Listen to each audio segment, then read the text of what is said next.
Hello, everyone. My name is JP Kuhlbein, and it's a pleasure to welcome you to this new episode of the Off the Shelf podcast, a book discussion series brought to you by the Conference Board.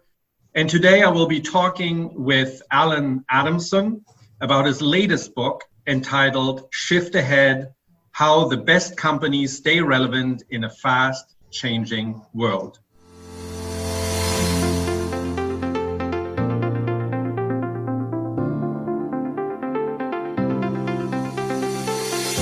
Who is Allan Adamson? Allan is the co-founder and managing partner of Metaforce, a marketing and product consultancy which takes a multi-disciplinary and channel-agnostic approach to marketing challenges. Prior to this, Allan was chairman of Landor Associates, which is a global communications and brand strategy consultancy. But Allan has also worked across agency as well as client side of the business, including at Ogilvy and Martha and DMB&amp, as well as packaged good giant Unilever. He's also an adjunct at NYU's Stern School of Business. So in that way, he's a colleague. So what is Shift Ahead all about? The book talks about how organizations can avoid to become paralyzed by the accelerating pace of change in markets, customer needs, technologies, and the business models they power. Or, as the subtitle says, how the best companies stay relevant in a fast-changing world.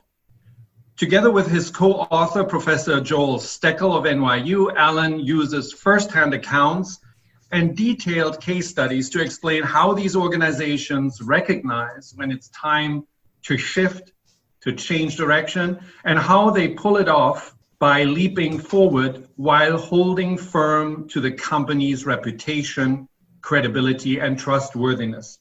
The authors present a simple framework, which we'll talk about, to maintain the balance and flexibility essential to striving in a marketplace where change is the only constant. I hope you're curious to hear about that framework. Allan, thank you for joining us on this podcast. Thank you, JP. It's a pleasure to be here. As I mentioned in the intro, you've worked on the agency side, but you've also dabbled on the client side early on, I think. Actually, I think you were a marketing director at Unilever. Is that correct? And how has that helped you understanding how businesses can stay relevant for your book and for your consultancy services? It obviously helps in understanding the challenges you face inside an organization, which, the answer may be right in front of your nose, but getting the organization to act on that answer is a process. And the complexity of, when I was with Unilever, we were marketing soap, which they still do some of that. And while the product benefit is pretty simple, how to, use Dove to clean better, getting that product done, getting it distributed, getting it packaged, getting it smelling right, lots of details, as you know, that make even the easiest benefit hard to deliver. Right, and you have a long string of companies hitting road barriers, as you call it in your book. They include Xerox, Kodak, BlackBerry, Playboy, Toys R Us, all once famous and mighty names and companies. What's making it so hard for these people who should have a ton of resources to stay relevant? What are those most frequent roadblocks? Yeah, that was one of the things that when we did the research on the book, we looked at more than 100 organizations, and the vast majority failed to shift and keep their business relevant. And yet you talk to all business leaders and you say, what are you doing? And we're saying we're constantly changing to keep up, and we're always rethinking things. So everyone knows the theory, but there was a big gap between knowing you have to change to keep relevant and actually doing it. And so, one of the road barriers that was most relevant or most apparent across all these organizations is the familiar is comfortable.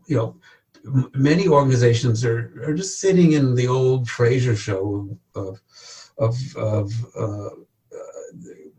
Marty Crane's old lounger chair, and they need to realize that just because they are successful and doing everything on a daily basis, that gravity is holding them back, that most people go to work and they do the same thing day after day, and organizations behave in a very familiar way, and that's comfortable. And so one of the big barriers is, or roadblocks, is that human nature is more comfortable doing what you did yesterday than doing something different tomorrow.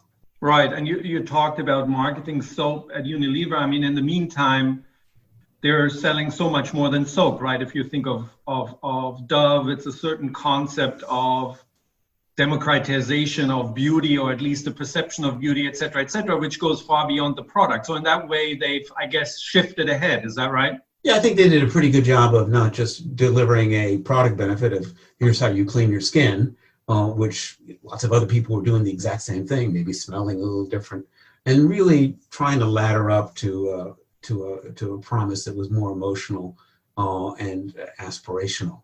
Right. On the other hand, I read in your book that some of the roadblocks consist of actually not taking care of the table stakes and abandoning your DNA. Can you talk a little bit about that? Because it seems to be counter what you said earlier about your comfort zone.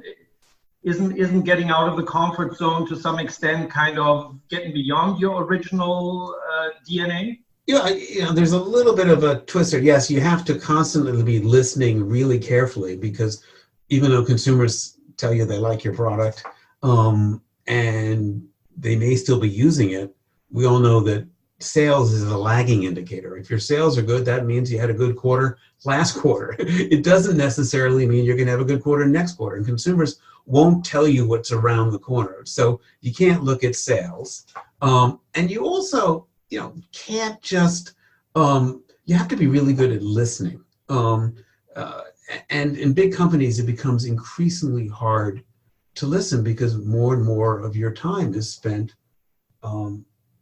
inside. There is a bubble that many organizations get into, where even at Unilever, I recall, sitting in the cafeteria, having my great company subsidize lunch, and the conversation would always be about, did you see what P&G did? Did you see what Colgate did? And it became very myopic. It became very much into just looking at what was right in front of you, and not what we talked about in the book a little bit, is zooming out and saying, all right, there are these choices, but what other things are going on in the marketplace that might be relevant?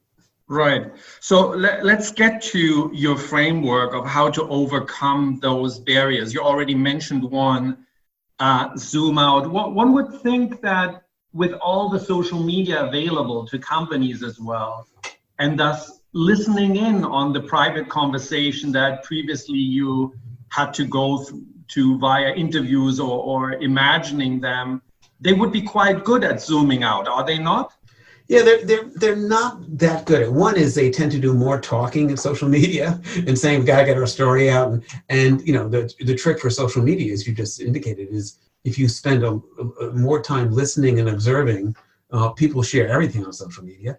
But, right. They have often, they get stuck in what we call a fixed worldview. So when we did a long interview with the National Geographic folks, and they came really close to extinction, ironically. And their fixed worldview was that they were a magazine. That they went out and wanted to increase and diffuse geographic knowledge. That was their mission. They behaved as a really bureaucratic organization, but they saw themselves in the magazine business.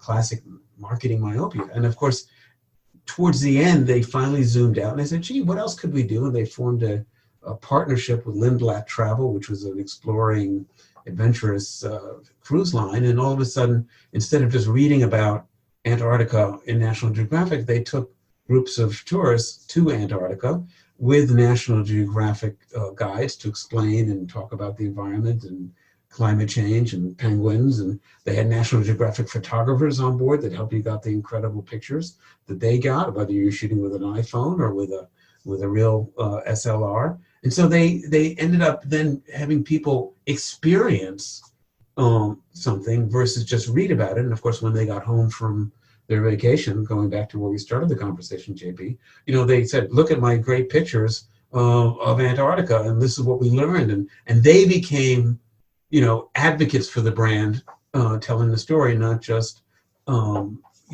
people who had read something interesting online. Right. That sounds like a great story also that proves kind of another one of your points, which I think you entitled Pay Attention to the DNA. In this case, the expansion, I guess, of the brand experience and of the brand offering is very much on DNA, because it's still about exploration and bringing foreign places and the outdoors to people, right? Exactly. This time it's through participants. They were consistent with, what their expertise was. They just had to reimagine it. Right. Now, many companies don't pay attention to the DNA, and they try to get into a different business.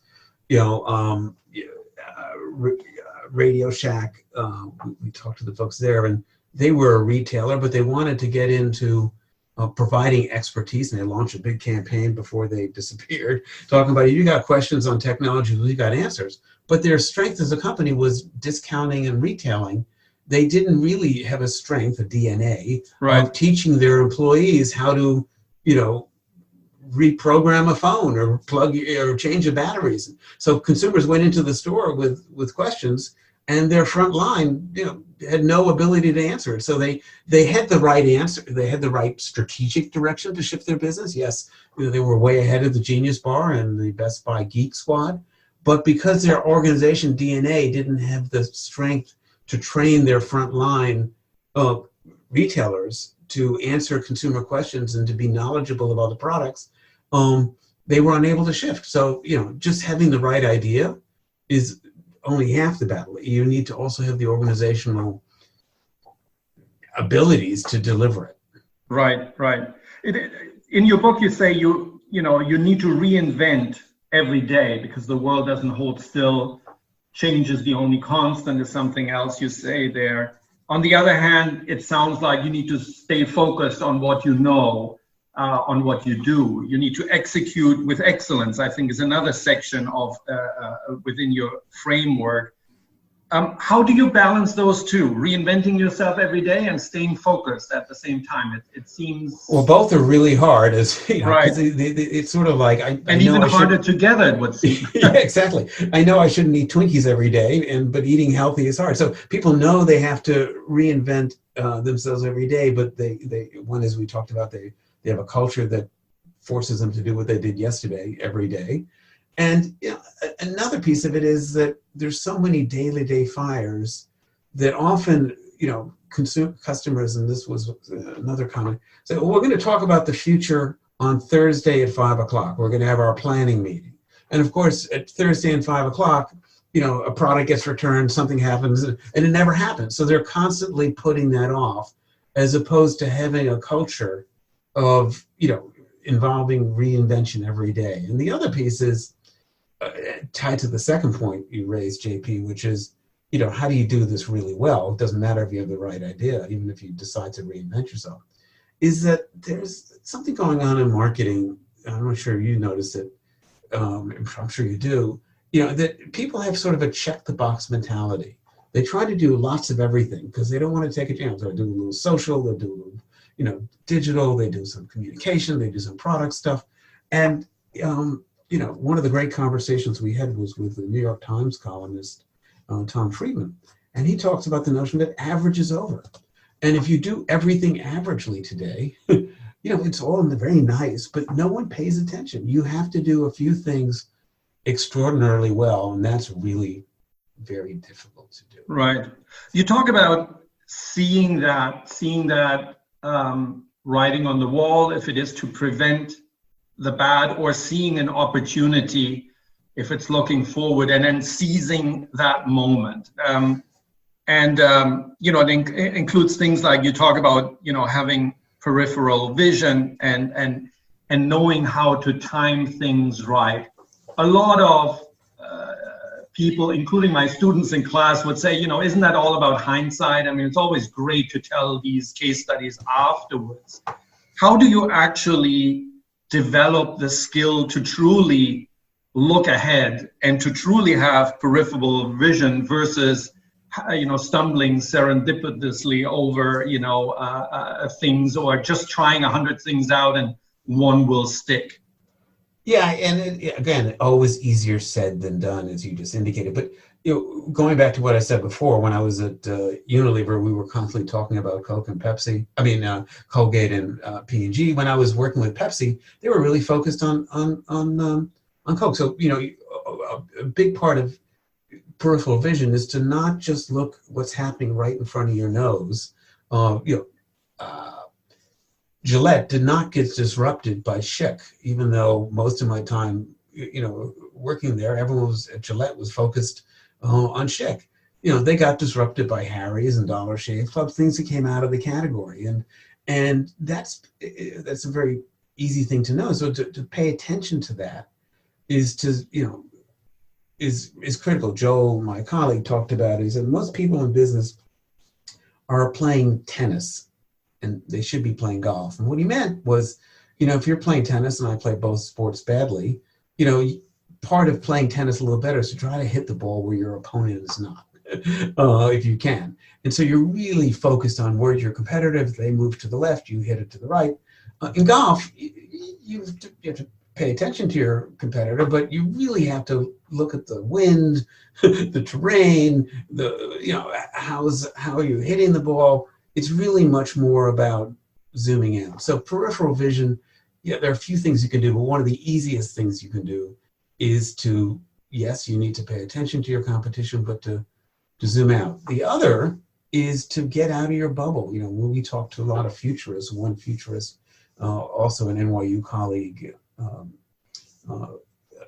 and Faith Popcorn, they always talk about, to see what's around the corner, to see what's coming, you've got to look at the fringes, get out of your neighborhoods, look at what's happening with younger people, different groups, and diversity, as much of a buzzword as it is. If everyone in your organization went to the same school, looks at the same thing, goes to the same movies, goes to the same coffee place, everyone is seeing the world through one lens.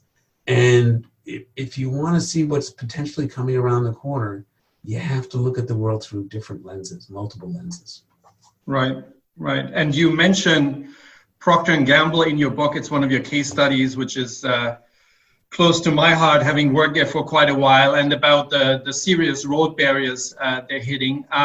More recently, P&G, has been in the news for doing apparently quite a bit better. So I was wondering if you have a hypothesis on what they did wrong in the first place, and then what the turnaround might be.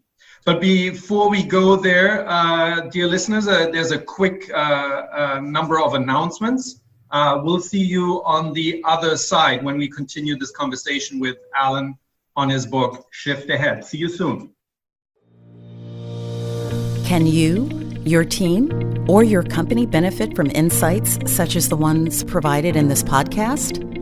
They are immediately available when you join the Conference Board, a membership-based think tank that delivers trusted insights for what's ahead. Reaching across industries and geographies, we bring together our noted experts, senior executives from the world's largest companies, and nonpartisan practical research to help you address your most important business issues.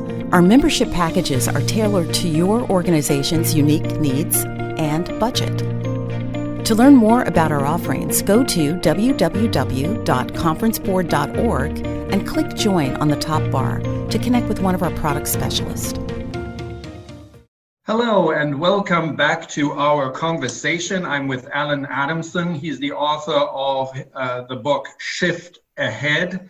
And just before the break, I was talking about Procter & Gamble. Allan, you didn't like where Procter went when you published your book in 2018.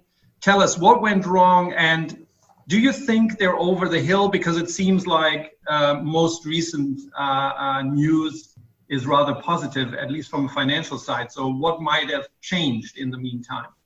Well, one of the things when we spoke to some P&Gers that they did that got them into trouble, they had something called what they described as the massive middle.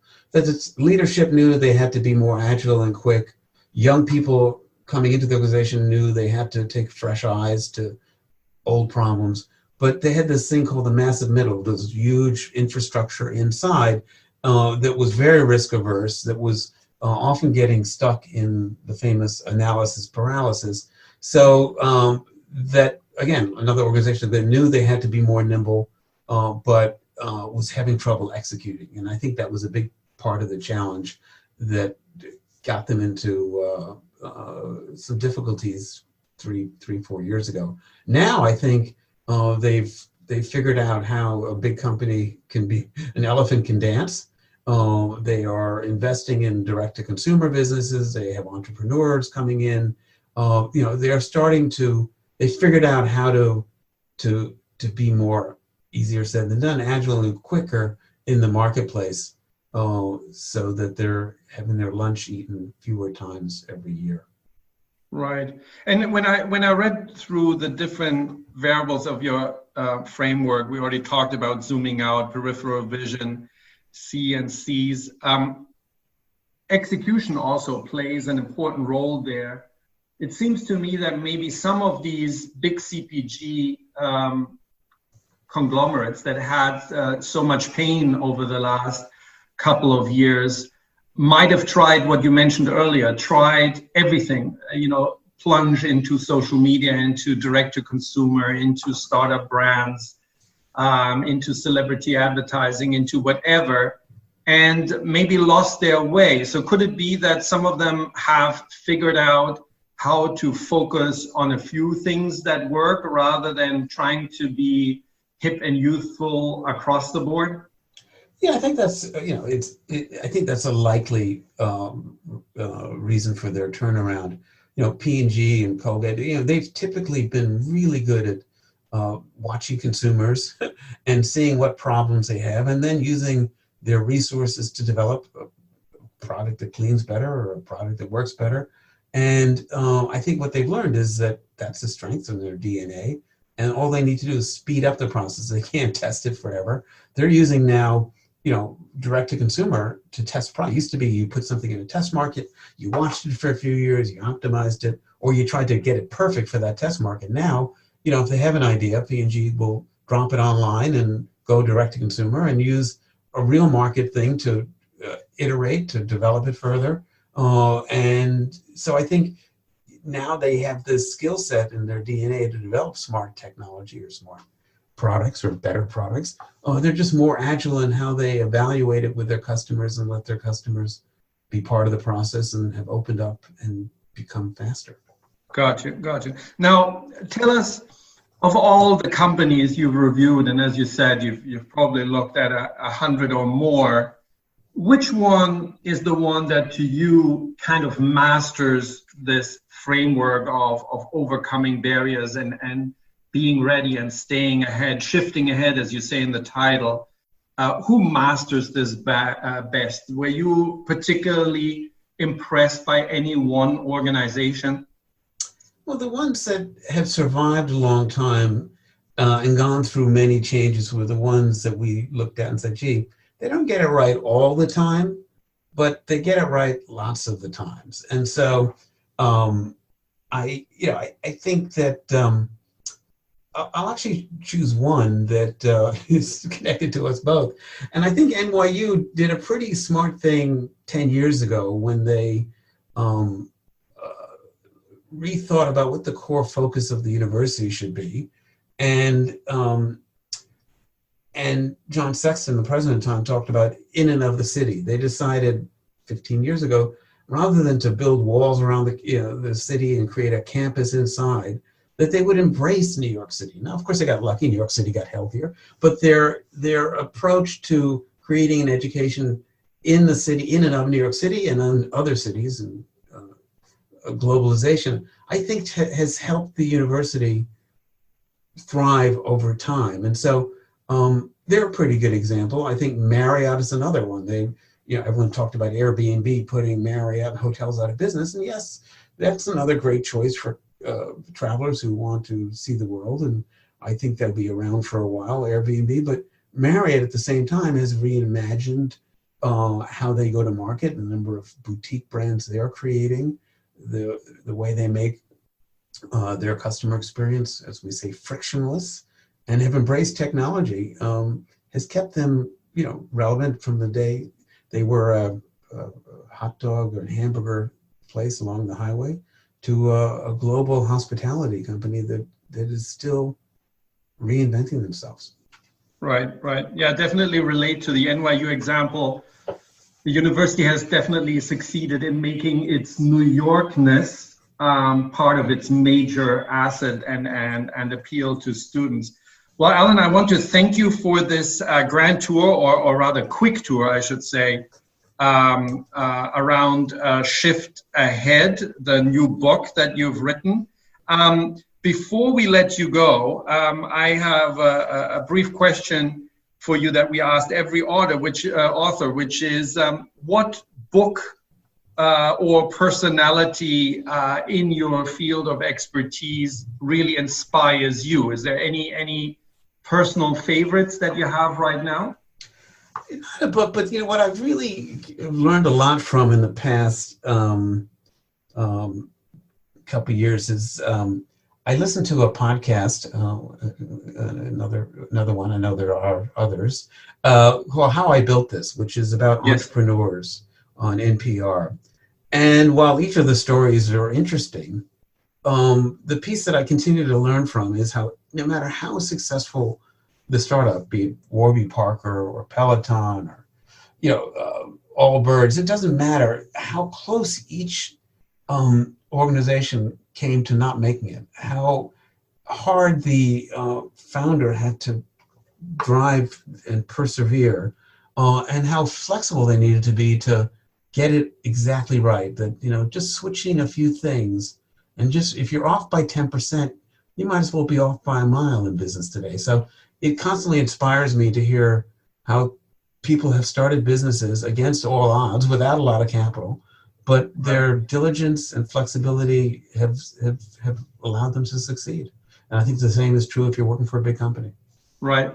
You're right. It's one of my favorite podcasts as well. I think it's by Guy Raz, if I remember the name right. Yep. And what's amazing as well is that a lot of these founders seem to have in common that they overcome quite significant barriers from the beginning, which don't necessarily have anything to do with their business, but things like being dyslexic or suffering from severe ADHD, et cetera, it's quite astounding how they overcome these personal and business barriers. Finally, Allan, if people are interested and want to get in touch with you or with Joel, what's the best way to do that? They can, ask Siri or Alexa to help you, or they can email me at allan@metaforce.com or Joel Steckel at nyu.edu. Excellent. Well, thank you again, Allan, for being on the show. This is Allan Adamson, and he's the co-author of Shift Ahead, How the Best Companies Stay Relevant in a Fast-Changing World. And if you enjoyed this episode, dear listener, then please remember to subscribe to the Off the Shelf Book Discussion Podcast or any other podcast by the Conference Board. You can find them all on our website, which is at conference-board.org/podcast, just to make it easy to find them. And with that, thanks again, Allan. Thank you. A pleasure being with you today. And thank you to you all, dear listeners. Goodbye. Auf Wiedersehen.